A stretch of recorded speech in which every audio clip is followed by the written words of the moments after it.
कराची में मानसून बारिशों का नया स्पेल। शहर के शुमाली और मशरकी इलाकों में बारिश। नुब्बागोट, कायदाबाद, गुलशन मेमार, सुपर हाईवे, मलीर और अतराफ में मूसलाधार बारिश। नाजमाबाद, नॉर्थ नाजमाबाद और नॉर्थ कराची में भी बारिश। तारिक रोड, बहादराबाद में भी रिमझिम। हर दौर का अपना यजीद होता है। पाकिस्तान आज यजीदियत और फिस्तायत के नरगे में है। इमरान खान का ट्वीट, लिखा 13 अगस्त को हकीकी आज़ादी जलसे में फिस्तायत से निमटने के मंसूबे का ऐलान करूंगा।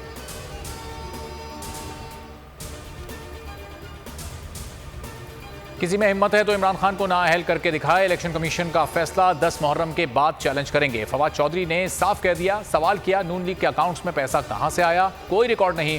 फजलुर रहमान की जमात लीबिया की फंडिंग पर चल रही है। 15 रोज में पीपी नून लीग की फंडिंग का फैसला सुनाने का मुतालबा कर दिया।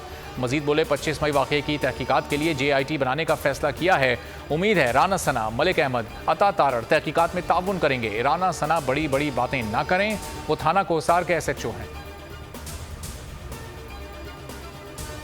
राना सना एक बार फिर आपे से बाहर। PTI से जाती अनात खुलकर सामने आ गया। बोले, तहकीकात में ताउन न करने वालों को गिरफ्तार करेंगे। इस्लामी टच वालों को कानूनी टच की जरूरत है।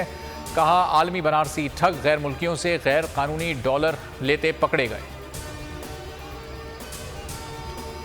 इलेक्शन कमीशन माफी मांगे वरना अतक इज्जत के केसेस दायर करेंगे। बैरून मुल्क पाकिस्तानियों का चीफ इलेक्शन कमिश्नर को अतक इज्जत का नोटिस। कहा, ओवरसीज पाकिस्तानियों के हुकूक खत्म करना कानून की खिलाफ वर्जी है। दोहरी शरीयत वालों को नॉन पाकिस्तानी डिक्लेयर किया गया। इक़दाम से तौहीन हुई। यूटिलिटी स्टोर्स पर दालों की कीमतों में इजाफा। 48 रुपए तक महंगी हो गई। दाल मसूर की कीमत में 40 रुपए इजाफा। 310 रुपए महंगी हो गई। साबित मसूर की दाल की कीमत 310 रुपए मुकर्रर। दाल मूंग की कीमत में 30 रुपए फी किलो इजाफा हो गया। 200 रुपए फी किलो हो गई। सब्जियों की कीमतों ने भी होश उड़ा दी। लाहौर में बारिश। कौमी क्रिकेट स्क्वाड के तरबियती कैंप का दूसरा रोज भी मुतासर। आउटफील्ड गीली होने के बाइस आज कज़ाफी स्टेडियम में शेड्यूल्ड ट्रेनिंग सेशन मनसूख कर दिया गया।